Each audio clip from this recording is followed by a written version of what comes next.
নির্বাচনের আগেই ব্যারাকপুরের বিধায়ক রাজ চক্রবর্তীর পোস্টার ঘিরে সরগরম শিল্পাঞ্চলের রাজনীতি। বিধায়কের জন্মদিনের আগাম শুভেচ্ছা জানিয়ে ব্যারাকপুর জুড়ে পড়েছে পোস্টার, যাতে লেখা এবার ব্যারাকপুরে জনতার রাজ। তবে এসব বিষয়কে ফালতু কথা বলে কটাক্ষ করেছেন ব্যারাকপুর সাংগঠনিক জেলার বিজেপি সম্পাদক রূপক মিত্র।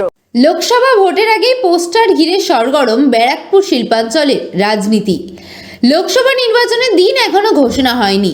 ব্যারাকপুর লোকসভার প্রার্থীও ঘোষণা করেনি কোনো রাজনৈতিক দল। এর মধ্যেই ব্যারাকপুর জুড়ে পড়ল পোস্টার। ব্যারাকপুরের বিধায়ক রাজ চক্রবর্তীর জন্মদিনের আগাম শুভেচ্ছা জানিয়ে এই পোস্টার হোর্ডিং লাগানো হয়েছে। সেখানে লেখা এবার ব্যারাকপুরে জনতার রাজ। সৌজন্যে ভাটপাড়া বিধানসভা নাগরিকবৃন্দ। ব্যারাকপুরের বিভিন্ন জায়গায় পড়েছে সেই পোস্টার, যা নিয়ে তৈরি হয়েছে জল্পনা। তাহলে কি এবার ব্যারাকপুর লোকসভা কেন্দ্রের প্রার্থী হতে চলেছেন বিধায়ক রাজ চক্রবর্তী? তা নিয়ে উঠেছে প্রশ্ন। তবে এই বিষয়টি গুরুত্ব দিতে নারাজ ব্যারাকপুর সাংগঠনিক জেলার বিজেপি সম্পাদক রূপক মিত্র। তিনি বলেন, এসব ফালতু কথা। জনতার মনে রয়েছেন একমাত্র প্রধানমন্ত্রী নরেন্দ্র মোদী। ওদের অনেক লবি, তাই এই বিষয় নিয়ে কিছু বলতে রাজি নন তিনি। তো তৃণমূল না, প্রথমত জনতার পছন্দ একটাই, সেটা হচ্ছে নরেন্দ্র মোদী। এর বাইরে তো কোনো পছন্দ নেই জনতার। আর এগুলো কারা করছে? এগুলো তৃণমূলের মধ্যে করছে, এই শ্যাম গোষ্ঠী করছে বা কুল গোষ্ঠী করছে, এর বাইরে তো কিছু নেই।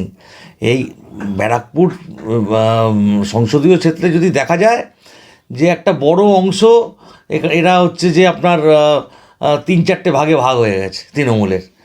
একটা হচ্ছে শ্যাম লিড করছে, একটা হচ্ছে অর্জুন লিড করছে, একটা হচ্ছে ওই রাজ চক্রবর্তী লিড করছে।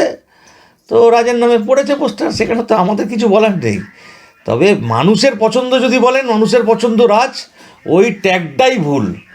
মানুষের পছন্দ একটাই, সেটা হচ্ছে নরেন্দ্র দামোদর দাস মোদী, এর বাইরে কিছু নেই। ব্যারাকপুর সংসদীয় ক্ষেত্র পদ্মফুল না থাকলে অর্জুন সিংয়ের ক্ষমতা ছিল না এখান থেকে জেতার, এবং আগামী দিনেও ব্যারাকপুর ক্ষেত্রে যাকে দাঁড় করানো হবে পদ্মফুল চিহ্নে যে দাঁড়াবে সে জিতবে। বাকিটা আমাদের কাছে কোনো ফ্যাক্টর বলে কিছু নেই।